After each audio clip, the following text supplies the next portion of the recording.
Do we have any rules in our house that don't make sense? No. Are you sure? Yes. What are some of the rules or boundaries that we use most in our family? Curfew, definitely curfew. I have many rules at my house. So I think we came up with these boundaries purely because it's for their protection. My mom and dad have rules. I do explain the reason behind rules and boundaries, mainly because I don't want to just sound like a dictator. We realise the dangers of having that kind of freedom without the maturity to deal with it. I think that's the biggest key, isn't it? Yeah. I'm gonna be honest, I may disagree with the rules, but I know that my parents are just trying to keep me safe. I need them to understand why there are rules and why they have to follow them. It's a really good idea to set a boundary, at least for me and my siblings. That curfew really helped us to set boundaries with the friends that we were hanging out with, especially boys. My son, he has an early start for school every day. So I'm like, phones off at 8 o'clock, in the bed by 9 o'clock, but that's because he has to wake up.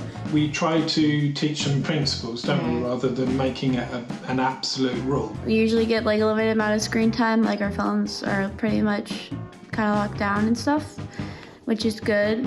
Boundaries, other boundaries. There really aren't any subjects that are taboo in our home, so sex is something that we're not afraid to talk about. Our personal family standard is no sex before marriage, isn't it? Yeah. And that is our faith-related belief.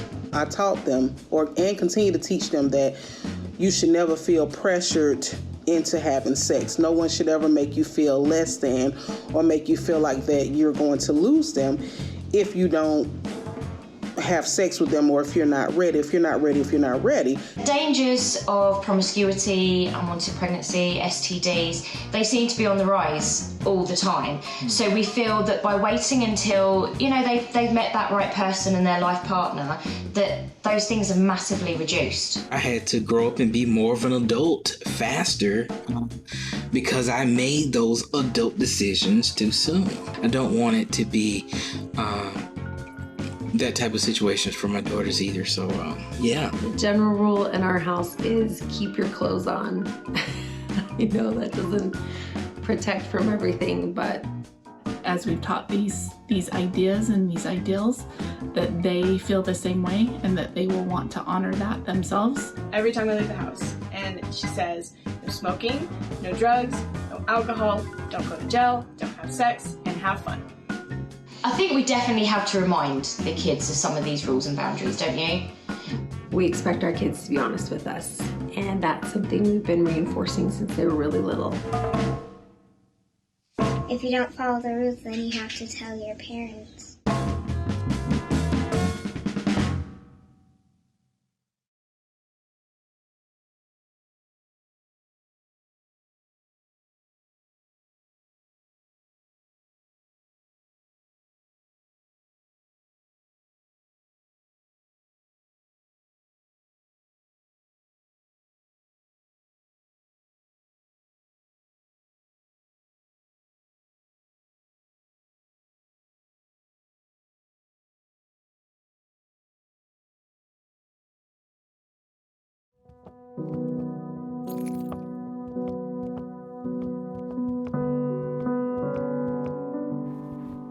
Tara, why are you crying? What's wrong? Nothing.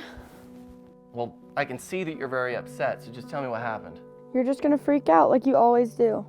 I don't freak out, just what's going on? Okay, well, when you and Mom went to bed last night, some of my friends picked me up and we went to this college party.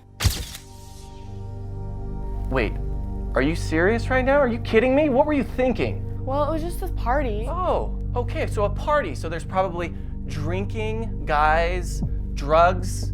What did you do? Did you do anything? Did you have anything? Never mind, I knew you would do this. I don't want to talk about this anymore. No. Tara, this is serious. We're talking about this right now. Well, you aren't listening You're to gonna me. tell me everything Stop that happened yelling right at me. now. Tara, we're gonna talk about it right now.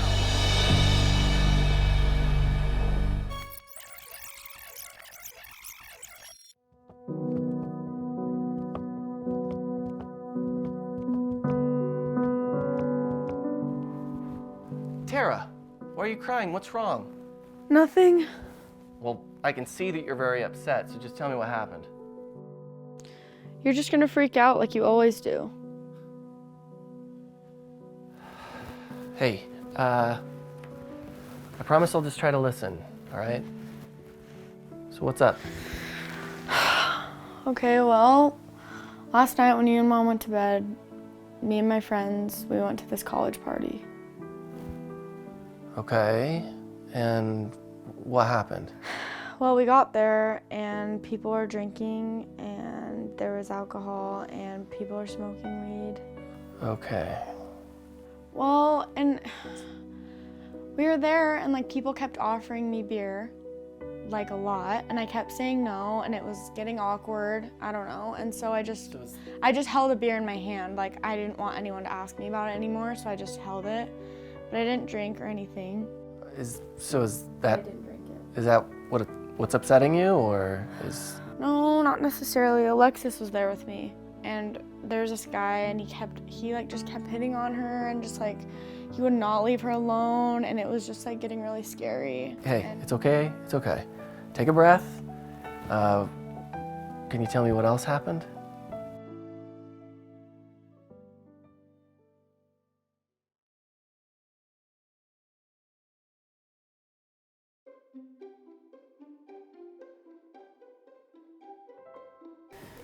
All right, cross that off the list.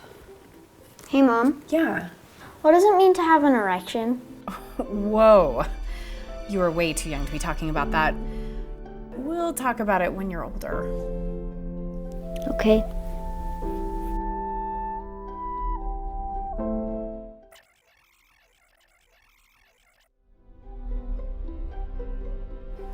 All right, cross that off the list. Hey, Mom. Yeah. What does it mean to have an erection? Oh, okay. Well, that's a really good question. Have we ever talked about that before? No. All right, well, an erection is when the blood vessels to the penis fill and it makes it firm rather than limp. Where did you hear that word? Some guy made a joke about it during swim team. All right, well, you know what? You're gonna hear words that you might not understand, and you can always come to me and ask. Like, I'm always here for all of your questions. Okay?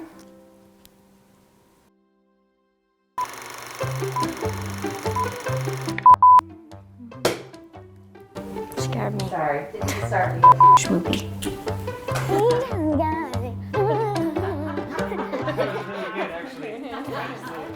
About this before? I can't. I'm not gonna laugh, just so you know. I'm not gonna laugh. Bill making it firm.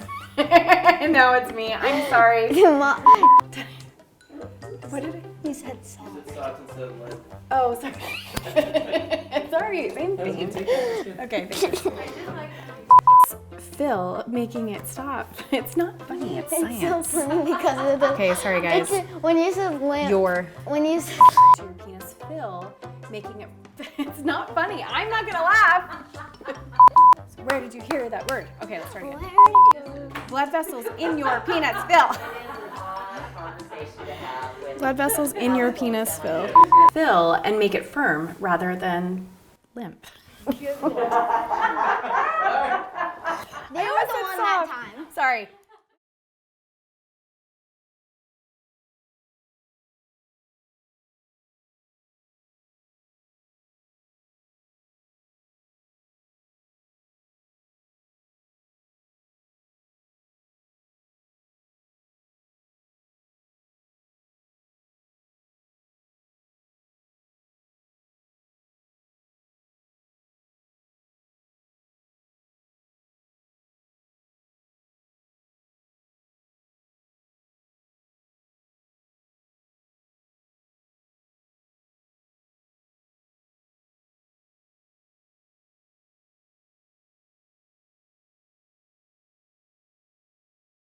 One of the key tools parents can use to reduce the risk of sexual abuse is learning how to talk to their children about sexuality, and specifically teaching them healthy sexuality. I want to share a story about this, a very personal story, where I botched it big time. In fact, I have a good friend that says every family has a burnt waffle. And what she means by that is the first child gets the experiment. So I'm going to tell you about my first child and our discussion about sexuality and how I botched it, and contrast it, hopefully, with some positive examples that I had with some of my other children. So my oldest child was 8 years old. This was about 10 years ago. He's now 18. I was going to take my son to a basketball game. We're going to have the big talk. So if you can imagine this, we're driving to a basketball game, and being first-time over-paranoid parents, of course, he's in the back seat as an 8-year-old, sitting in a booster seat. Just what you would expect from first-time parents, right? So I just lay it out and tell all about how sex works, why we have sex. And I went on for about 20 minutes. And at the end of that 20 minutes, I asked him, "Son, do you have any questions?" He said, "Yeah, Dad, I have one." So I'm all amped up thinking this was going to be a great conversation. This was going to be a major success. And then he asked this question. "Dad, can we talk about something else?" Well, you can imagine how I felt as a parent. I thought, oh, that was a total fail. But what wasn't a failure is it started something inside my family that I consider to be extremely valuable. And that is, we as parents learn the importance of talking about sexuality with our kids. So let me contrast this with his younger sister, who's 2 years younger. She was 6 at the time. We immediately had age-appropriate discussions with her about her body and about things that would make sense to her at her age. We didn't have the big talk, but we started the little talks. We started the dialogue. An interesting thing happened as she turned 8 years old. We didn't have to come to her. She came to us. I remember it vividly. We were sitting in our bedroom. I was sitting on the end of her bed. She asked a question that was very poignant about sex. Christy and I made eye contact, and we knew we were heading down the road. She went on for about 30 minutes to ask question after question about sex and sexuality. It was a very appropriate, healthy discussion. Some of the key things that I want you to take away from this. First, if you open a dialogue with your kids about sexuality, it will bear good fruit over time. Second, you as a parent have the responsibility to protect your kids, to keep them safe. And sometimes having hard or what can be uncomfortable conversations with your kids about sex is part of that responsibility. Third, if you open dialogue with your kids, the likelihood that they will elevate conversation to you when they need help or when they are at risk is much higher than if you never talk about the topic. Teaching your kids about sexuality is one of the key tools that you can use as parents and caregivers to keep your children safe from sexual abuse.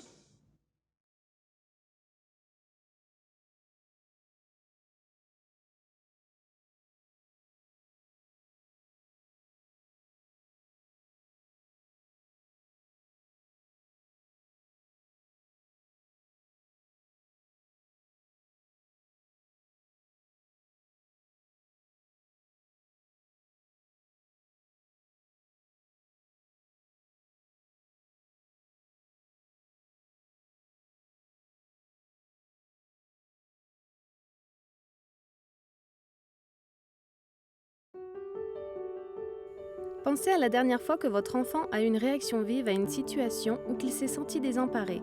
A-t-il eu des difficultés à exprimer ce qu'il ressentait? Lorsqu'un enfant ressent de grosses émotions, vous pouvez l'aider à donner un nom à ce qu'il ressent en utilisant la roue des émotions. Ensuite, vous pouvez l'aider à gérer ses émotions de manière efficace. Tout d'abord, demandez à votre enfant de faire tourner l'onglet intérieur de la roue des émotions jusqu'à ce qu'il voit l'émotion qu'il ressent. Est-il triste? Surpris? En colère? Jetez un coup d'œil à la liste des autres émotions liées. Posez des questions pour savoir ce qu'il s'est passé et ce qui a pu déclencher cette émotion particulière. N'oubliez pas qu'il est normal de ressentir différentes émotions en même temps. Expliquez à votre enfant qu'il n'y a pas de problème s'il choisit plus d'une émotion au cours de cette activité. Nous pouvons même ressentir des émotions qui semblent contradictoires comme le soulagement et la tristesse. Lorsque les enfants donnent un nom aux émotions qu'ils ressentent, cela les aide à se sentir écoutés et compris. Identifier une émotion peut les préparer à passer à l'étape suivante, choisir comment y faire face. L'onglet extérieur de la roue des émotions montre les différents besoins que nous avons tous. Prendre soin de ces besoins est un excellent moyen de gérer nos émotions. Votre enfant a-t-il besoin de ressentir de l'espoir, des sentiments d'acceptation ou d'appartenance, ou de sécurité et de soutien? Aidez votre enfant à choisir l'une des activités à essayer. C'est important de montrer à votre enfant qu'il peut identifier ses émotions et exprimer ses besoins. La roue des émotions peut l'aider à se prendre en main pour répondre à ses besoins et gérer ses émotions avec succès.